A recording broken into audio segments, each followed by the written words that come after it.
Bonjour, je vais vous parler aujourd'hui de l'importance stratégique du sport. C'est un sujet qui peut paraître curieux. Le sport, c'est la compétition, c'est la distraction, c'est le business, c'est le spectacle, mais c'est également de la stratégie.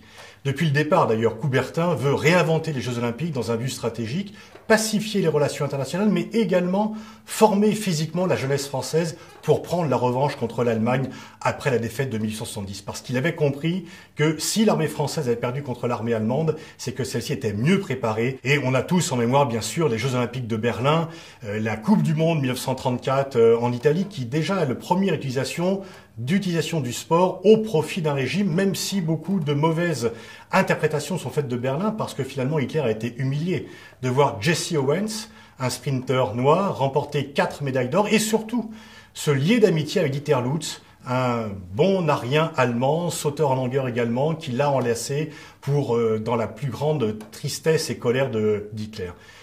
Jesse Owens, faut-il le rappeler, ne sera pas reçu à la Maison-Blanche en 1936 au retour parce que le président Roosevelt ne veut pas recevoir un noir en pleine campagne électorale.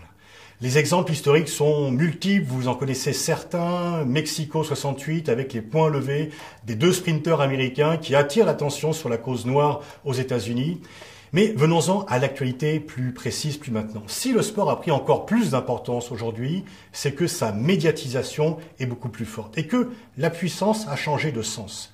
L'image, ce qu'on appelle le soft power, sur lequel vous avez déjà eu des explications, sont désormais des éléments vraiment plus importants qu'auparavant de la puissance. La première Coupe du Monde de football a eu lieu en 1930. Un grand voyage qui a duré plus de 15 jours pour les équipes européennes qui sont parties en Uruguay où elle avait lieu. Dans l'Auto, le journal sportif de l'époque, l'ancêtre de l'équipe, il y a seulement 18 lignes. Le lendemain du premier jour du match de l'équipe de France pour rendre compte de la victoire de l'équipe française. Aujourd'hui, en 2014, pour la Coupe du Monde au Brésil, tous les journaux, toute la presse, tous les médias, y compris les médias non sportifs, rendaient compte du sport, rendaient compte de la compétition et on a eu des pages, des heures de retransmission parce que le sport occupe un espace médiatique très fort et que la télévision a permis la construction d'un stade virtuel dans lequel le nombre de places est illimité. Il y a des milliards de téléspectateurs qui peuvent occuper un siège et regarder en même temps, quel que soit leur âge, quel que soit leur lieu d'habitation, quel que soit leur régime politique, regarder la finale de la Coupe du Monde ou la finale du 100 mètres aux Jeux Olympiques.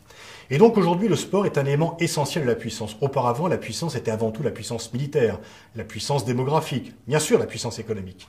En termes d'image, aujourd'hui, l'aura des sportifs est devenue extraordinaire. Tout le monde connaît Cristiano Ronaldo. Il y a peu de gens, y compris parmi ceux qui sont le plus au fait de l'actualité, qui pourraient citer le nom du Premier ministre du Portugal, sans lui faire offense. Et bien sûr, Usain Bolt est connu dans le monde entier, alors que la renommée du Premier ministre de la Jamaïque est nettement moindre. Les grandes icônes sportives sont devenues les citoyens d'un village global que tout le monde connaît, que tout le monde admire et qui dépasse non seulement les frontières, mais également les clivages politiques, les clivages ethniques, les clivages religieux et les clivages sociaux, sans parler des clivages de genre. Aujourd'hui, les sportifs sont des ambassadeurs en short, en maillot de bain ou en combinaison. Ils incarnent le pays.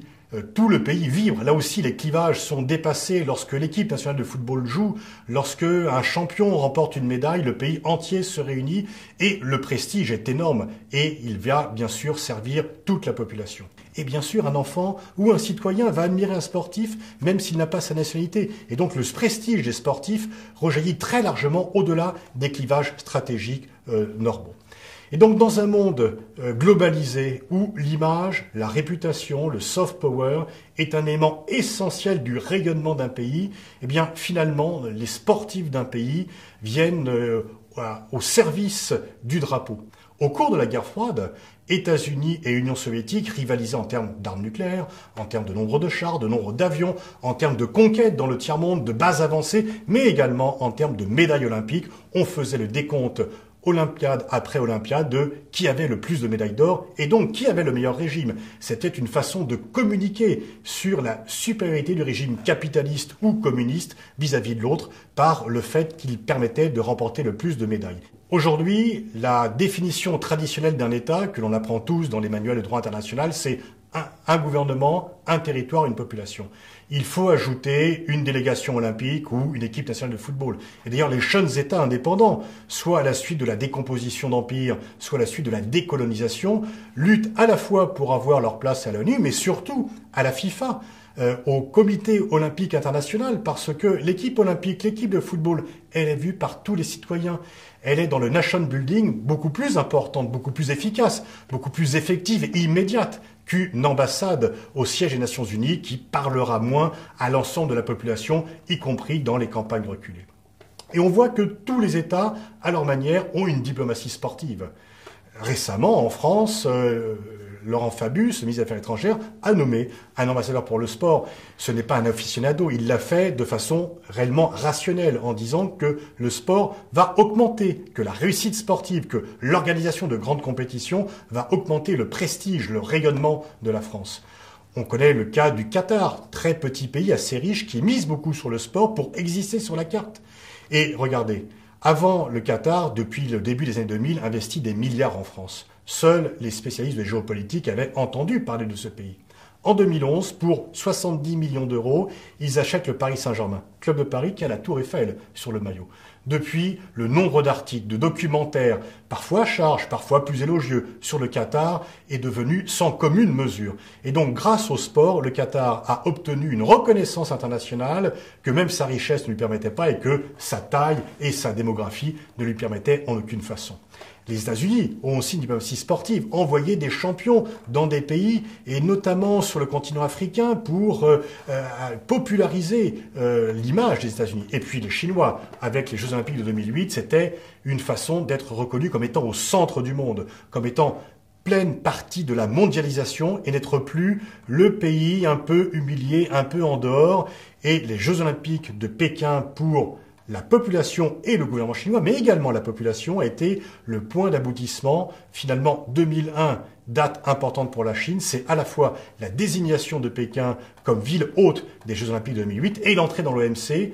Et l'un est bien sûr plus important économiquement, mais l'autre symboliquement est plus important. Et on a vu comment Poutine s'est servi des Jeux Olympiques de Sotchi pour finalement redonner une sorte d'aura, laver l'affront du boycott de 1980 des Jeux de Moscou du temps de l'Union soviétique. Londres est passée première destination touristique mondiale en 2013 dans la foulée de Jeux réussis à Londres en 2012 et la Grande-Bretagne en a également tiré parti. Et donc chaque pays, selon sa tradition, selon ses compétences, essayent de mieux valoriser sa capacité d'organiser les compétitions sportives. Il y a une véritable concurrence féroce pour obtenir les événements et puis également obtenir des médailles pour rayonner au firmament des étoiles mondiales. Mais c'était déjà le cas auparavant. Peut-être les plus anciens d'entre vous ont en mémoire ce dessin de Jacques Faisan dans Le Figaro en 1960, après des Jeux Olympiques qui avaient été une catastrophe en termes de résultats pour la France. Et on voit le général de Gaulle en survêtement avec des baskets. Et bien sûr, de Gaulle n'était pas un pratiquant du sport, disant décidément dans ce pays, si je fais pas tout moi-même. Et de Gaulle, après l'humiliation des Jeux de Rome de 1960, lui qui voulait relever la France, disait que la France ne peut pas rayonner dans le monde, ne peut pas être respectée par le reste de la planète si ces sportifs sont humiliés dans les stades. D'où la construction de fonds Romeu, la création de l'INSEP et une véritable politique pour faire émerger les talents sportifs pour que également, bien sûr l'arme nucléaire, bien sûr la fin des guerres coloniales, bien sûr le départ de l'OTAN intégré, mais également une meilleure politique sportive pour que la France soit fière d'elle-même et de ses athlètes sur la scène internationale. Le sport, c'est donc aujourd'hui un élément de la puissance, mais à une différence près. C'est que cette puissance suscite l'admiration et pas le rejet. En sport, la domination suscite plutôt l'admiration, si l'équipe est sympathique. L'équipe de football du Brésil à une certaine époque, pouvait battre toutes les autres équipes. Mais pour autant, elle n'était pas détestée. Elle était au contraire admirée, adulée. On la recherchait.